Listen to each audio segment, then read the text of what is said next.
Dikatain angker, Persib bungkam keangkuhan PSM, Juku Eja dibobok-obok di kandang sendiri. Beda kelas dengan sang juara bertahan. Stadion yang katanya neraka buat tim tamu mendadak sunyi-sunyap dibuat roboh mentalnya oleh gol kelas Eropa Tom Hay. Yakin masih berani sombong kalau mainnya cuma muter-muter kayak kucing rumahan. Tonton video ini sekarang juga dan tonton pembantaian taktik Igor Tolik yang bikin seisi pare-pare terdiam menahan malu. Gila, gila, gila. Bung Binder saksikan kelas Maung Bandung hancurkan PSM. Maestro Tom Hay bikin stadion B.J. Habibie terdiam. Komentar objektif Bung Binder tidak bisa bohong. PSM Makassar yang terlalu asyik menyerang justru kena boom taktik mematikan dari sang juara bertahan. Yakin kalian tidak emosi melihat jenderal lapangan tengah Persib mengacak-ngacak pertahanan Juku Eja dengan visi kelas tinggi? Langsung subscribe dan saksikan analisis super panas ala Bung Binder untuk melihat bagaimana mental juara sejati berbicara di atas lapangan hijau. Kami tidak butuh penonton yang ragu. Kami butuh bobotoh sejati yang haus kemenangan. Kalau mentalmu kuat menghadapi fakta yang keras, tekan subscribe sekarang juga. Aroma juara bertahan semakin menyengat di Stadion Gelora B.J. Habibie. Melakoni laga krusial di pekan ke-33 Super League musim 2025-2026 Minggu malam, Persib Bandung sukses membungkam keangkuhan tuan rumah PSM Makassar untuk sementara waktu. Melalui paruh pertama yang penuh intrik, tensi tinggi dan adu urat syaraf, armada Boyan Hodak masuk ruang ganti dengan kepala tegak. Katanya, Stadion Gelora B.J. Habibie itu angker buat tim tamu. Katanya, Juku Eja kalau main di kandang bakal berubah jadi hiu kelaparan yang siap mengoyak siapa saja. Tapi, sepanjang 45 menit pertama, keangkeran itu menguap begitu saja. PSM malam ini lebih mirip kucing rumahan yang bingung mencari jalan keluar. Tekanan agresif yang mereka agung-agungkan di awal laga terbukti zong. Banyak lari, minim substansi. Istilah stand-up komedinya, setup-nya panjang banget, tapi punchline-nya garing. Sejak peluit pertama dibunyikan, PSM Makassar memang mencoba mengambil inisiatif serangan. Mereka berlari ke sana kemari seperti orang panik dikejar penagih hutang. Tapi ya hanya sebatas itu. Barisan pertahanan Persib yang dikomandoi Nick Kuipers bermain begitu dingin, setenang warga Bandung yang sedang menikmati kopi di Jalan Braga sore hari. Setiap gempuran PSM patah sebelum masuk kotak penalti. Alih-alih mencetak gol, frustasi justru mulai merayapi kubu tuan rumah.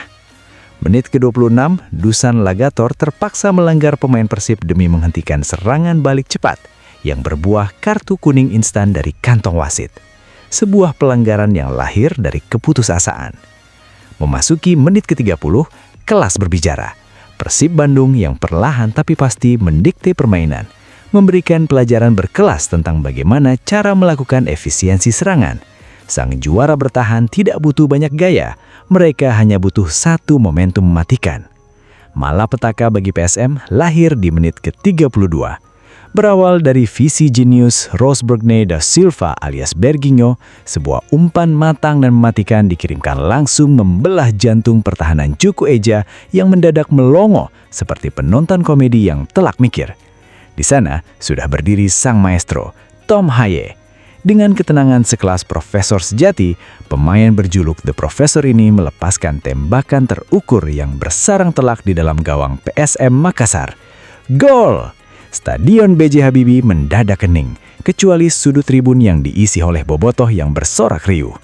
Skor berubah, 1-0 untuk keunggulan Maung Bandung. Gol ini sekaligus membuktikan bahwa kelas Eropa milik Tom Hay bukanlah kaleng-kaleng, melainkan sebuah realitas yang terlalu pahit untuk dikunyah oleh lini belakang PSM. Setelah gol tersebut, mental anak-anak Makassar tampak rontok. Mereka mencoba membalas, namun skema serangannya semakin acak-acakan. Jangankan bikin peluang emas, mengalirkan bola dari kaki ke kaki saja mereka mendadak lupa caranya. Di sisi lain, Persib Bandung bermain semakin di atas angin, dengan sesekali melempar saywar lewat penguasaan bola yang bikin pemain PSM frustasi hingga mengejar angin. Jelang turun minum, tensi semakin memanas, hingga Ramon Tanke harus menerima kartu kuning di menit ke-40 akibat benturan keras. Hingga wasit meniup peluit tanda babak pertama usai, papan skor tidak berubah. Persib Bandung memimpin 1-0. Bagi PSM, waktu 15 menit di ruang ganti harusnya dipakai untuk evaluasi total atau minimal merenungi mengapa mereka begitu mudah diacak-acak di rumah sendiri. Sementara bagi Maung Bandung, babak pertama ini adalah bukti sahih bahwa mental juara tidak bisa dibeli dengan sekadar gertakan sambal di awal laga. Gila. Ini benar-benar pertandingan kelas berat teman-teman pembaca sepak bola dimanapun kalian berada. Kembali lagi bersama saya Binder Singh, dan malam ini Minggu 17 Mei 2026, atmosfer di Stadion Gelora B.J. Habibie Parepare benar-benar mendidih.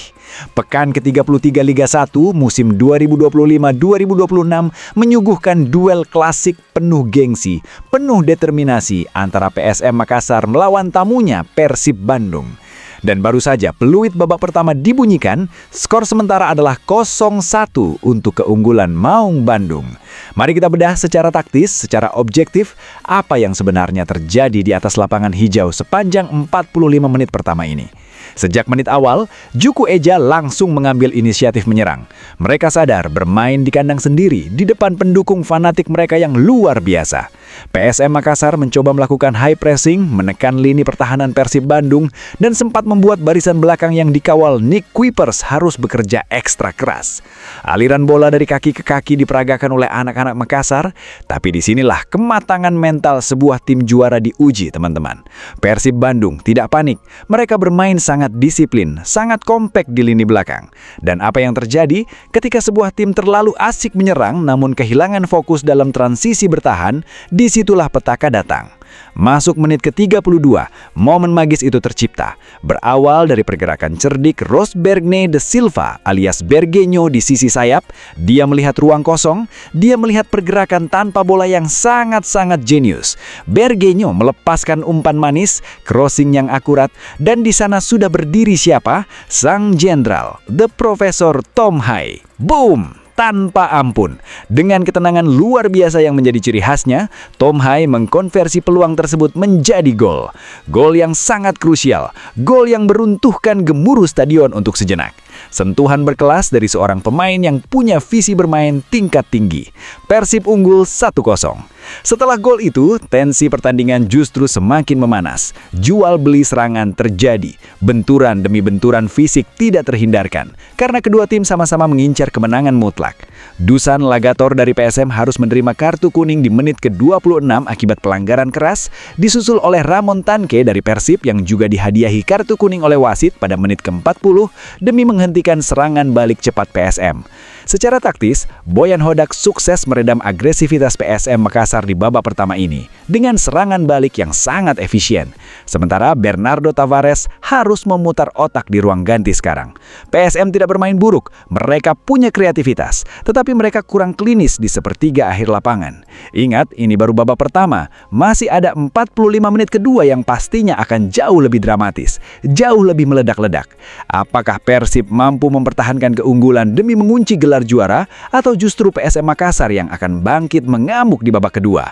Kita tunggu kejutan berikutnya, karena sepak bola bukan hanya soal taktik, tapi soal mental dan determinasi sampai detik terakhir.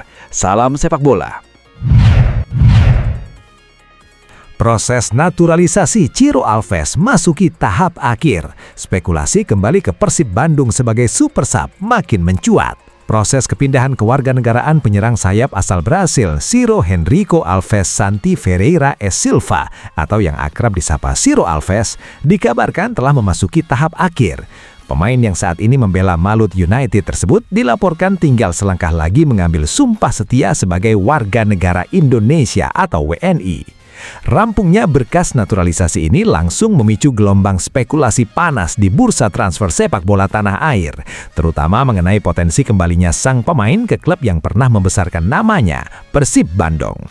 Kabar mengenai progres positif naturalisasi Ciro Alves dikonfirmasi oleh pihak terkait yang menyatakan bahwa seluruh dokumen kelayakan sang pemain termasuk syarat tinggal selama 5 tahun berturut-turut di Indonesia sejak 2019 telah terpenuhi secara legal. Lampu hijau dari Kementerian Hukum dan Hak Asasi Manusia atau Kemkumham menandakan bahwa mantan penggawa timnas Brasil U20 ini tidak lama lagi akan berstatus sebagai pemain lokal. Status baru ini tentu menjadikannya komoditas yang sangat berharga bagi klub-klub elit Liga Indonesia. Kembalinya Ciro Alves ke Kota Kembang menjadi salah satu rumor yang paling santer dibicarakan oleh para pecinta sepak bola nasional, khususnya Bobotoh.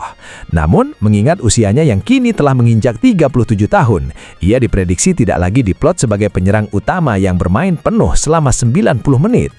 Pengamat sepak bola nasional berspekulasi bahwa jika manajemen Persib memutuskan untuk memulangkan Ciro, tim kepelatihan akan menyiapkan peran krusial baru baginya sebagai seorang super sub mematikan. Strategi memasukkan Ciro Alves pada sepertiga akhir pertandingan dinilai sebagai langkah taktis yang sangat potensial bagi Persib Bandung.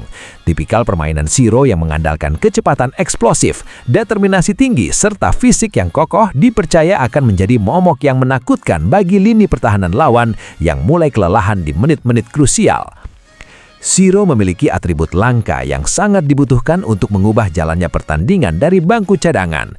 Di menit ke-70 ke atas, saat stamina bek lawan mulai terkuras, masuknya pemain dengan daya dobrak sekencang Ciro di area sayap akan memaksa lawan melakukan kesalahan fatal, ujar salah satu analisis taktik Liga Domestik.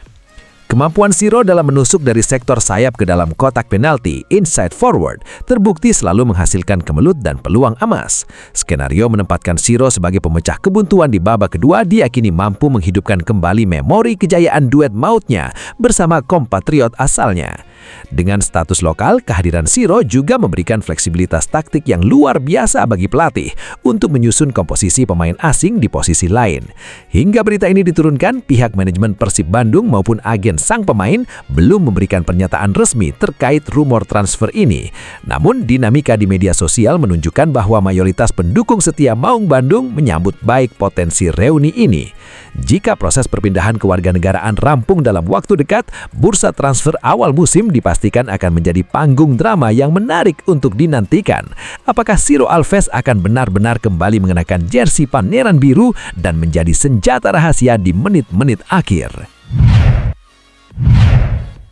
Jagat sepak bola tanah air tengah diramaikan oleh rumor transfer spektakuler yang melibatkan bintang Manchester City dan timnas Belanda Tijani Reinders.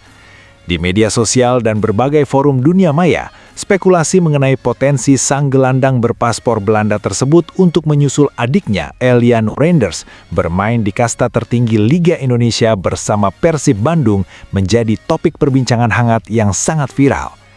Kabar ini mencuat setelah media Belanda merilis wawancara eksklusif bersama Tijani. Gelandang 27 tahun tersebut secara terbuka mengutarakan sebuah mimpi masa depan yang emosional, yakni keinginan untuk berada di satu klub yang sama dengan sang adik Eliano Reinders di Indonesia sebelum ia mengakhiri karier profesionalnya kelak. Sebagaimana diketahui, Eliano Reinders yang merupakan pilar tim nasional Indonesia telah resmi merapat ke pelukan Pangeran Biru sejak Agustus 2025 lalu setelah ditransfer dari PEC Zwolle. Kehadiran Eliano di skuad Persib Bandung tidak hanya mendongkrak performa tim, namun juga memicu respons hangat dari sang kakak yang memantau ketat perkembangan kariernya dari benua Eropa. Melalui unggahan di media sosial resmi klub beberapa waktu lalu, Tijani bahkan sempat menyampaikan pesan video khusus yang menyatakan rasa bangganya atas keputusan Eliano membela Persib Bandung. Meskipun hasrat Tijani Reinders murni keluar dari pernyataannya sendiri, kepindahannya ke Kota Kembang dalam waktu dekat dipastikan belum akan terrealisasi. Narasi di dunia maya menegaskan bahwa rumor ini bukanlah hoaks terkait keinginan emosional sang pemain, namun realitas di lapangan hijau menunjukkan adanya benturan nilai pasar dan kontrak profesional yang sangat masif. Saat ini, Tijani Reinders tengah memasuki fase krusial dalam kariernya di Etihad Stadium di bawah asuhan Pep Guardiola. Walau dilaporkan mulai kesulitan menembus starting 11 utama Manchester City akibat rotasi taktik di Premier League, namanya tetap masuk ke dalam radar klub-klub raksasa Eropa lainnya, termasuk Real Madrid. Nilai pasarnya yang menembus angka triliunan rupiah menjadi pagar pembatas utama bagi klub Liga Indonesia manapun untuk melakukan penembusan transfer saat ini. Bagi Persib Bandung, rumor ini menjadi validasi besar bahwa nama klub telah mendapatkan exposure luar biasa di level internasional. Kontrak Elyano Reinders di Bandung yang akan kedaluarsa pada Mei 2027 menjadi kunci sekunder. Banyak netizen dan pengamat sepak bola di media sosial berspekulasi jika manajemen Persib mampu menjaga kenyamanan Elyano dan memperpanjang masa baktinya, peluang untuk mendaratkan Tijani di masa senja kariernya bukanlah hal yang mustahil. Pernyataan Tijani mencerminkan ikatan persaudaraan yang kuat dan apresiasi tinggi terhadap atmosfer sepak bola Indonesia yang kian profesional. Ini merupakan sinyal positif jangka panjang bagi industri sepak bola nasional, tulis salah satu analisis media olahraga nasional. Kesimpulannya, berita mengenai hasrat Tijani Reinders untuk bergabung dengan Persib Bandung demi bermain bersama Elyano adalah fakta otentik berdasarkan pernyataannya sendiri. Namun rencana tersebut diproyeksikan sebagai target jangka panjang sang pemain di akhir masa keemasannya di Eropa, bukan sebagai manuver transfer yang akan terjadi pada bursa transfer musim panas terdekat. Kompetisi kasta tertinggi sepak bola tanah air, Super League musim 2025-2026 telah memasuki fase paling krusial sekaligus mendebarkan.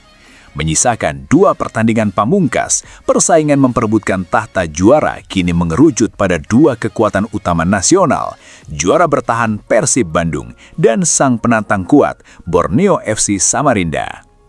Hingga pekan ke-32, atmosfer persaingan memuncak setelah kedua tim sama-sama mengoleksi 75 poin di papan atas klasmen sementara. Kendati memiliki jumlah poin yang identik, Maung Bandung berhak menduduki posisi puncak berkat keunggulan head-to-head atas skuad Pesut Etam. Situasi krusial ini memicu motivasi berlipat di dalam internal tim kebanggaan masyarakat Jawa Barat tersebut, khususnya di lini pertahanan mereka. Bek muda andalan Persib Bandung, Kakang Rudianto, secara terbuka menyatakan bahwa dirinya sama sekali tidak merasa tertekan dengan situasi di papan atas. Sebaliknya, pemain asal Cianjur tersebut mengaku sangat menikmati dinamika dan ketatnya persaingan menuju tahta juara musim ini. Bagi Kakang, berada di bawah tekanan perebutan gelar justru memicu adrenalin tinggi untuk tampil maksimal. Sangat seru, karena perolehan poin kami sama dengan Borneo FC. Kondisi ini membuat motivasi kami berlipat ganda. Kami sebagai pemain sadar betul bahwa kami harus bekerja jauh lebih keras lagi di 2 pertandingan sisa ini, ujar Kakang Rudianto menjelang persiapan tim. Manajemen dan jajaran tim kepelatihan di bawah asuhan Boyan Hodak telah mengembleng sisik serta taktik para penggawa Maung Bandung guna menghadapi laga-laga penentu ini. Kakang Rudianto menegaskan bahwa seluruh pemain belakang telah dibekali instruksi khusus demi menjaga kesucian gawang Persib dari kebobolan. Baginya, setiap menit di atas lapangan dalam 2 laga sisa adalah hidup dan mati bagi gelar juara mereka. Kami sudah menjalani latihan taktikal yang sangat intens bersama Coach Boyan. Sebagai pemain, kami tahu betul apa yang harus dilakukan di lapangan. Tekanan yang ada tidak kami jadikan beban, melainkan bahan bakar untuk tampil mati-matian di lapangan hijau. Kami ingin trofi itu tetap berada di Bandung, tegas bek bernomor punggung 5 tersebut dengan penuh optimisme. Tidak sekadar memburu trofi juara, persaingan sengit antara Persib Bandung dan Borneo FC musim ini juga berpeluang besar mencatatkan sejarah baru dalam buku sepak bola Indonesia. Jika salah satu dari kedua tim ini berhasil menyapu bersih 2 laga tersisa dengan kemenangan, mereka akan finish dengan koleksi 81 poin. Angka tersebut dipastikan akan memecahkan rekor poin tertinggi juara liga sepanjang era Liga 1 atau Super League yang selama ini dipegang bersama oleh Bali United musim 2021-2022 dan PSM Makassar musim 2022-2023 dengan torehan 75 poin. Dengan segala pertaruhan besar ini, duel di pekan-pekan terakhir dipastikan akan menyuguhkan tontonan sepak bola dengan tensi tertinggi demi pembuktian siapa yang paling layak menyandang gelar penguasa sepak bola Indonesia. Saga perburuan manajer kelas dunia kembali mengguncang jagat sepak bola Inggris. Setelah berbulan-bulan diselimuti spekulasi, masa depan Xabi Alonso kini menemui titik terang yang sangat dramatis. Mantan peracik strategi Bayer Leverkusen dan Real Madrid tersebut dilaporkan telah mencapai kesepakatan verbal penuh untuk kembali ke Liga Utama Inggris atau EPL. Namun, bukan ke Anfield, tempat ia dipuja sebagai legenda, melainkan menuju Stamford Bridge, markas Chelsea. Kabar yang divalidasi oleh jurnalis sepak bola terkemuka seperti Fabrizio Romano dan David Ornstein dari The Athletic menyebutkan bahwa pelatih asal Spanyol berusia 44 tahun tersebut telah menyetujui kontrak berdurasi 4 tahun bersama The Blues. Langkah konkret ini diambil setelah Alonso melakukan kunjungan rahasia ke London guna merampungkan detail visi taktis dan kesepakatan finansial dengan konsorsium Bluco selaku pemilik Chelsea. Pengumuman resmi penunjukan sang manajer bahkan dijadwalkan meluncur dalam waktu dekat. Masuknya Alonso ke Premier League memicu efek domino bagi klub-klub elit EPL yang sebelumnya ikut mengintai tanda tangannya. Berikut adalah ulasan mendalam mengenai peta persaingan klub EPL, latar belakang taktis, serta proyek jangka panjang yang menanti Xabi Alonso di tanah Britania. Langkah cepat Chelsea dalam mengamankan jasa Xabi Alonso dipicu oleh kebutuhan mendesak akan stabilitas di kursi kepelatihan. Setelah memecat Liam Ross Senior pada akhir April lalu akibat rentetan performa buruk di Liga Domestik dan Eropa, kubu London Barat sempat ditangani oleh caretaker Callum McFarlane. Kekalahan tipis 1-0 dari Manchester City di final Piala FA kian menegaskan bahwa skuad muda bertabur bintang milik Chelsea membutuhkan nahkoda yang memiliki otoritas taktis kuat serta intelijensi emosional tinggi. Manajemen Bluco sengaja menyodorkan gelar manajer, bukan sekedar head coach atau pelatih kepala. Perubahan nomenklatur ini merupakan bentuk pengakuan atas rekam jejak emas Alonso yang sukses membawa Bayer Leverkusen merengkuh gelar juara Bundesliga tak terkalahkan atau Invincibles pada tahun 2024. Gelar manajer ini memberikan Alonso fleksibilitas dan kendali lebih luas dalam pengembangan skuad, kebijakan transfer, serta pembentukan budaya performa tinggi di Cobham, sesuatu yang sangat ia butuhkan setelah periode singkat yang kurang berjalan mulus di Real Madrid pada awal tahun ini. Keuntungan finansial juga menjadi pertimbangan krusial bagi Chelsea, karena Alonso berstatus bebas agen setelah berpisah dari Real Madrid pada Januari lalu. Chelsea tidak perlu menguras kas klub demi membayar klausul rilis yang masif. Hal ini memberikan ruang bernapas bagi The Blues untuk mematuhi regulasi finansial liga, sembari tetap fokus berinvestasi pada penguatan komposisi pemain di bursa transfer musim panas nanti. Bagi sebagian pecinta sepak bola, keputusan Alonso berlabuh ke Stamford Bridge memicu tanda tanya besar, mengingat romansa masa lalunya bersama Liverpool. Alonso menghabiskan 5 musim yang indah di Anfield sebagai pemain, memenangkan Liga Champions 2005 dan Piala FA 2006. Ada laporan kuat bahwa Alonso sejatinya memendam impian emosional untuk melatih Liverpool suatu hari nanti. Namun, realitas di lapangan berkata lain. Liverpool di bawah kendali Arne Slot dinilai masih berada di jalur yang stabil, dan manajemen The Reds memilih untuk memberikan kepercayaan jangka panjang kepada pria asal Belanda tersebut. Ketika pintu di Anfield tertutup, Chelsea datang bawa proyek olahraga yang sangat ambisius dan dinamis. Tulis laporan analisis Sky Sports. Di sisi lain, perwakilan ruang ganti Chelsea dikabarkan menyambut sangat positif kehadiran Alonso. Karisma serta reputasinya sebagai salah satu gelandang terbaik di generasinya membuat para pemain muda Chelsea menaruh rasa hormat yang tinggi. Tugas pertama Alonso yang sudah menanti di depan mata adalah mengevaluasi kerangka tim, termasuk memblokir potensi kepergian gelandang internasional Enzo Fernandez yang belakangan mulai digoda oleh klub-klub raksasa Eropa. Kembalinya Xabi Alonso ke atmosfer sepak bola Inggris dipastikan menambah bumbu penyedap di papan atas Premier League. Gaya bermain Alonso yang mengedepankan sirkulasi bola cepat, transisi agresif, dan struktur pertahanan yang kokoh akan diuji oleh taktik-taktik modern penjelajah EPL lainnya seperti Pep Guardiola dan Mikel Arteta. Tantangan di Chelsea jelas tidak mudah. Tekanan dari basis supporter yang menuntut trofi instan serta manajemen yang tidak segan melakukan rombakan radikal akan menjadi ujian kedewasaan taktis bagi Alonso. Kendati demikian, dengan kontrak 4 tahun di tangan dan dukungan penuh dari hierarki klub, pria kelahiran negara Basko ini memiliki kanvas yang perfect untuk melukis ulang reputasinya sebagai salah satu manajer muda paling jenius di benua biru. Publik Chelsea kini tinggal menghitung hari menjelang era baru bawah komando sang dirigen taktik.